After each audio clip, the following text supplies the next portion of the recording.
요한이 전한 거룩한 복음입니다.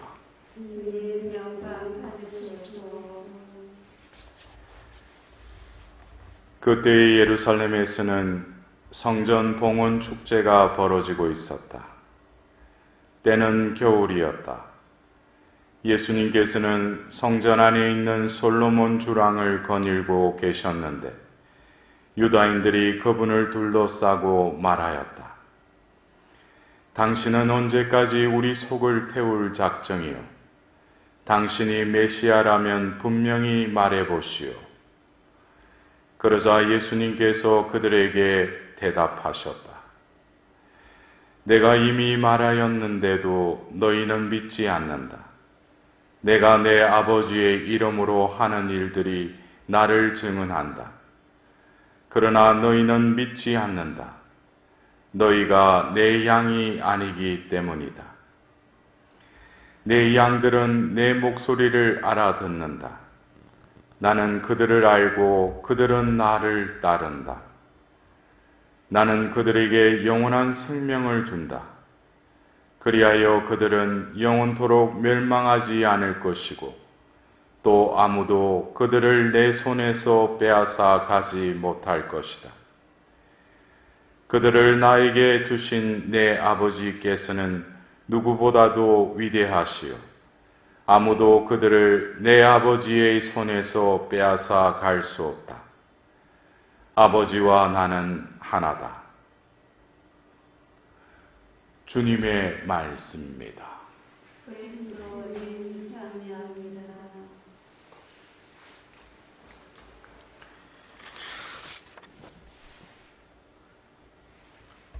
우리가 이 부활 시기에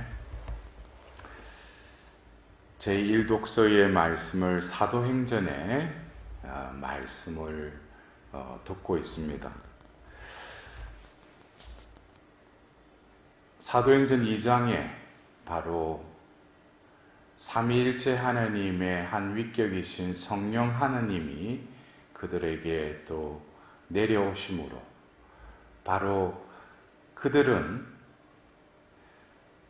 예수님을 3년 동안 따라다녔지만 그들의 존재는 자신이라는 그 굴레에서 벗어나지 못했던 그들이 바로 성령께서 그들을 가득 채우자 그들은 밖으로 뛰쳐나가서 바로 공생애 때 예수님이 하셨던 그 지상명령인 너희는 온 세상에 가서 이 복음을 전하여라 한 그 말씀을 전하는 모습을 우리는 이 사도행전을 통해서 이렇게 볼 수 있습니다.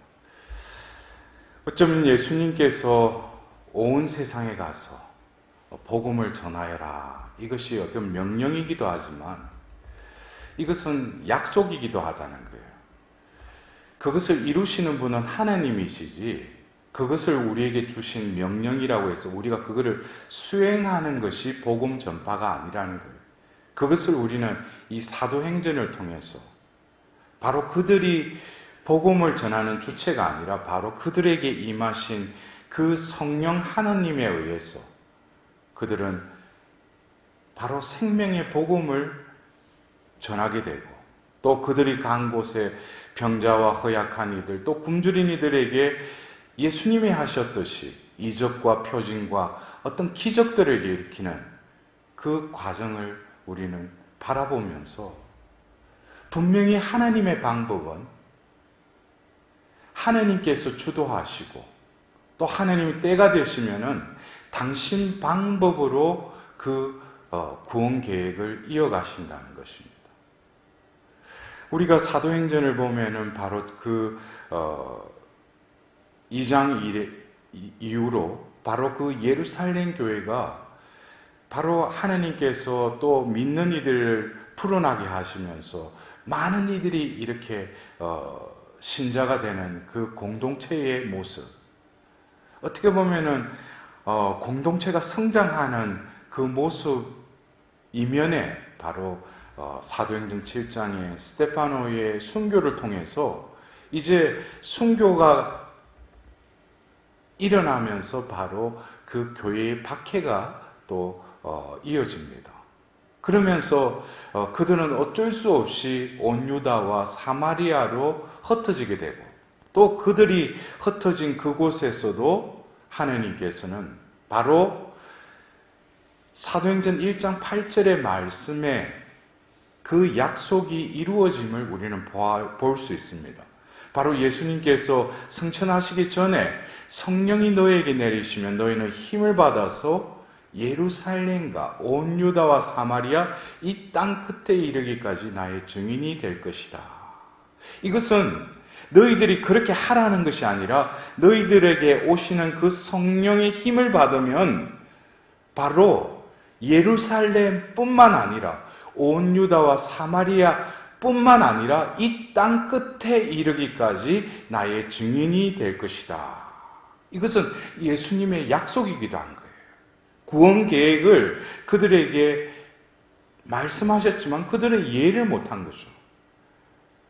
바로 증인이 될 것이다. 이것은 우리가 이 부활 시기에 우리는 이 모든 일의 증인이다. 이것이 어떤 육신의 눈으로 또 예수님을 만나고 보고 그것으로 증인의 역할을 하는 것이 아니라 바로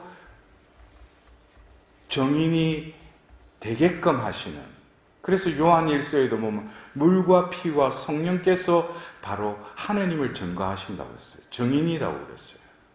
그래서 바로 그 성령에 의해서 이제 이 복음이 전해지게 되는데, 오늘 또 일독서의 이 말씀을 통해서 바로 우리가 어제 들은 그 사도행전 10장에 바로 베드로의 그 체험과 더불어서 그 교회에 이제 이방인들도 성령이 임하는 것을 보면서 바로 하나님의 그 구원 계획을 이미 베드로는 알아들은 거죠.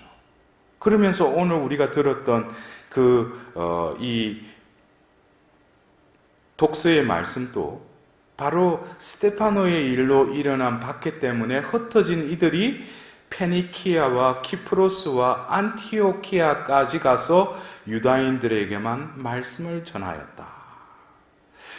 우리가 보면은 그 사도행전 13장부터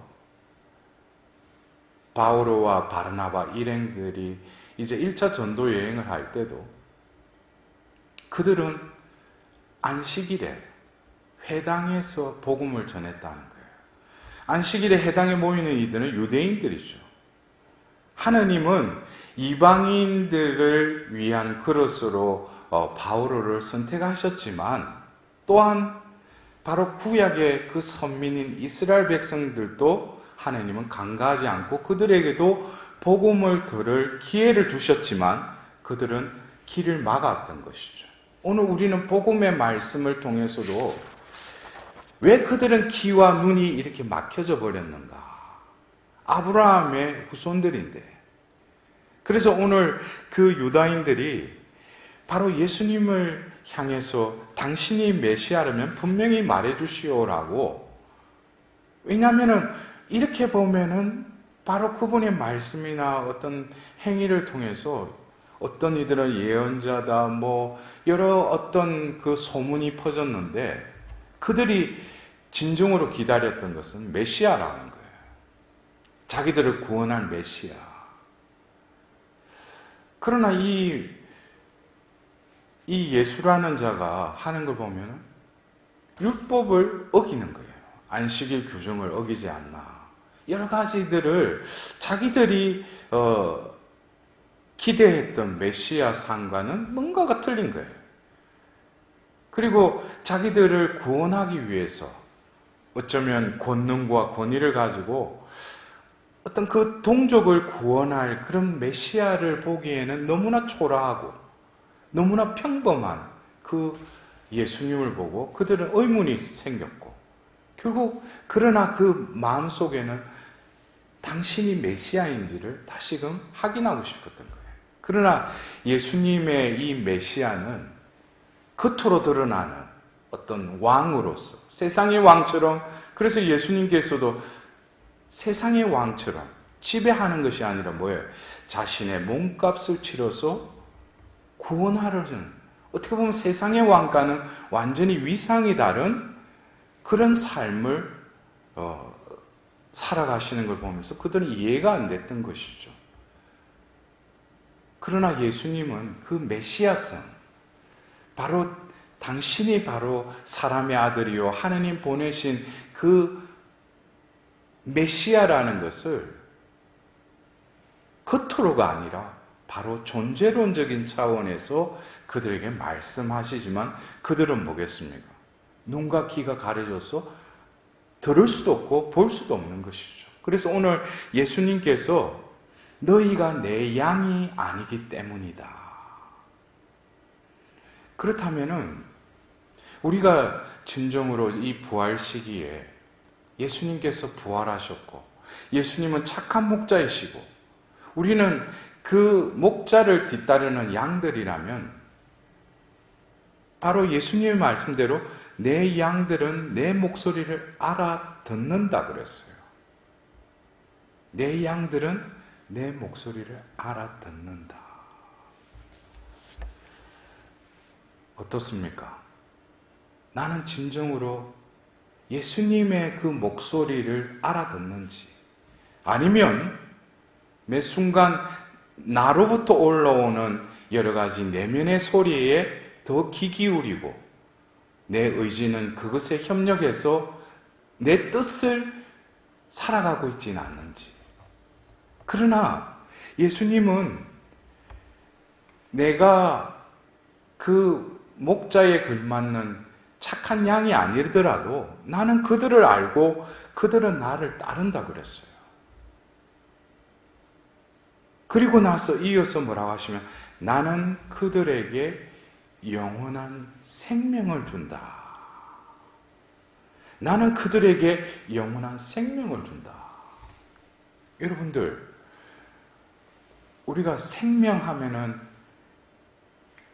어떻게 이거를 묘사를 할 수 있어요? 생명이라는 그 실체를. 생명하면은 유행가 가서 생명을 다해서 할 때 우리 가슴에 생명이 있어요?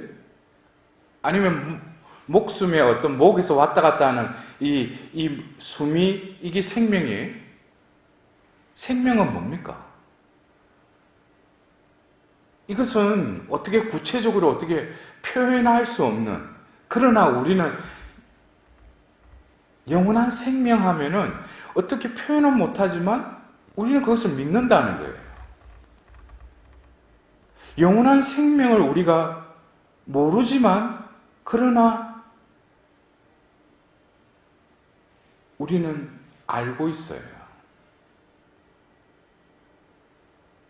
그러나 이 영원한 생명, 이것이 어떻게 보면 우리가 이 부활 시기를 지내면서 다시금 우리는 이 영원한 생명, 참 생명, 이 새 생명, 이거를 감지하고 느끼고 이제는 뭐예요? 그 영원한 생명의 전율과 그 이끄심의 그 파도의 어떤 그 굴곡과 같이 그것을 우리는 서서히 길들여져서 그 생명을 누릴 줄 아는 그 자녀로서의 삶을 우리는 이 부활의 신비를 통해서 어떻게 해요? 느껴야 돼요. 감지할 뿐만 아니라 느낄 뿐만 아니라 어떻게 살아야 돼요. 그것이 뭐예요? 영원한 생명이라는 실체는 없지만 바로 예수님께서는 나는 그들에게 영원한 생명을 준다 그랬어요. 근데 이 생명을 누리는 이들은 바로 예수님께서도 그 아버지의 관계에 있어서 아버지와 나는 하나다 그랬어요. 이것은 우리가 교리적으로 삼위일체, 성부, 성자, 성령의 그 일치됨, 그것은 너무나 그 오묘한 신비이기 때문에 우리가 그거는 이해할 수도 없고 접근할 수도 없는 신비이지만 신앙으로서 우리는 그거를 믿는 것이죠. 아버지와 나는 하나다. 그래서 예수님께서 이 유대인들과 논쟁을 하면서 계속 하시는 말씀 중에 하나가 바로 아버지와 나의 관계에 대해서 계속 말씀하십니다. 나는 내 뜻대로 온 것이 아니라 아버지께서 나를 보내셨다. 나를 믿지 않더라도 내가 하는 일을 보고도 믿으라. 내가 하는 일은 내 뜻이 아니라 아버지께서 시키신 일을 나는 할 따름이다. 근데 바로 이 하나됨이라는 이 의미는 어떤 연합의 관계, 일치의 관계인데 예수님께서는 이것을 또 공생애 중에 그 제자들에게 말씀하시죠. 나를 받아들이는 이는 나를 보내신 분을 받아들이는 것이다. 그리고 요한복음 17장에 이제 고별사를 통해서 잡히시기 전에 기도하실 때 바로 이들의 말을 듣고 믿는 이들을 위해서 기도하시면서 이들의 하는 말을 통해서 뭐예요? 바로 내 말을 듣도록 하게끔 또 기도하시죠. 그래서 바로 우리가 하나님의 사람이라고 냉수 한 그릇 주면은 그 사람 축복받는다. 왜? 그 사람을 받아들이는 사람은 결국 누구를 받아들이는 거예요? 예수님을 받아들인다는 거예요. 이거는 어떻게 이해하기가 그래요? 우리가 이 하나된, 그래서 이 영원한 생명은 바로 이 부활의 생명이요. 바로 우리는 이 부활 시기를 지내면서 예수님께서 아버지와 나는 하나다라고 말씀하셨듯이 나도 역시 예수님과 하나가 될 때 결국 하느님이신, 하느님의 아드님이신 그 예수님의 생명이 나도 뭐겠어요? 하나면은 나도 영원한 생명을 지금 누리고 있는 것이죠. 하나라면. 그러나 이 하나다라는 것은 우리가 어떻게 할 수 있는 것이 아니라 그것을 바로 요한복음 15장 4절에 너희는 내 안에 머물러라. 나도 너희 안에 머무르리라. 이 머무름의 단계. 결국 우리가 오늘 이제 그 바르나바가 이제 타르수스에서 사울을 데리고 이제 안티오키아 교회로 왔는데 그 제자들이 처음으로 그리스도인이라 불리게 되었다 그랬어요. 그리스도인은 뭡니까? 그냥 그리스도교의 세례를 받고 입교한 이들이 그리스도인이에요? 그것은 어떤 외형적인 어떤 절차에 있어서 그리스도인이라고 그러지만 진정한 본질은 뭐겠어요? 그리스도인이라는 것은 바로 그 존재에 뭐가 담겨져 있다는 거예요. 그리스도가 담겨져 있다는 거예요. 어떤 그릇의 내용물이 그리스도라는 것이죠. 그러면은 그리스도인이라면은 그 존재가 없어지고 바로 그 존재를 바로 그리스도로 인해서 성화될 뿐만 아니라 새로운 피조물이 되어서 이제 그를 통해서 누가 드러나는 거예요? 그리스도가 드러나는 그 존재됨이 바로 그리스도인이라는 거예요. 내가 그리스도인이다. 그렇게 표현할 수 있지만 나라는 존재는 바로 그리스도로 인해서 없어진 것이죠. 그것이 바로 그리스도인인 것입니다. 그럼 그리스도인은 뭐겠어요? 내가 사는 것이 아니라 내 뜻대로 사는 것이 아니라 바로 그리스도의 생명이 내 안에 머무르고 그 생명이 나를 움직이게 한다. 그것은 에너지와 같이 원동력과 같이 새로운 생명이 나를 활동케 하고 누리게 하시는 그 원천이 바로 그 그리스도의 생명이 머물러 있는 자. 그런 자가 뭐예요? 바로 그리스도인이라는 것이죠. 여러분들, 어쩌면 예수님께서 바로 오늘 우리가 들었던 이 말씀은 생전에 육신의 생명을 가지시고 그 이제 파스카 축제일을 맞이하기 위해서 예루살렘에 내려갔었을 때 그 유대인들과 논쟁을 하는 그 장면을 오늘은 우리 복음을 통해서 들었어요. 그러나 지금 예수님께서 부활하셔서 바로 그 생전에 하신 말씀이 어떻게 됐어요? 이루어졌죠. 우리는 그분을 메시아라고 고백할 수밖에 없는 것이 어떤 교리적으로 저분은 주님이시다, 메시아이시다, 그리스도이시다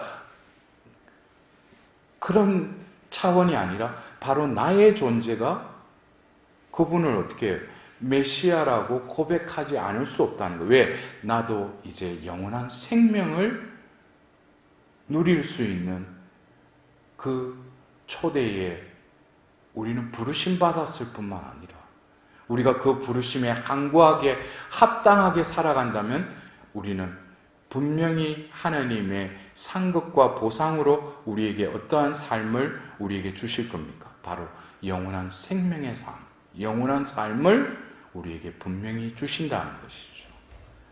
그래서 우리는 이 부활 시기를 지내면서 오늘 아버지와 나는 하나다라고 말씀하신 그 예수님과 같이 나도 보잘것없는 이 죄인이 하나님의 그 생명에 참여하고 또 그 생명이 우리 안에 머물러 계심에 진정으로 몸둘 바를 모르며 하나님께 감사드리는 그리스도인으로 거듭 태어나는 우리가 될 수 있도록 이 미사를 통해서 하나님께 자비를 구하도록 합시다.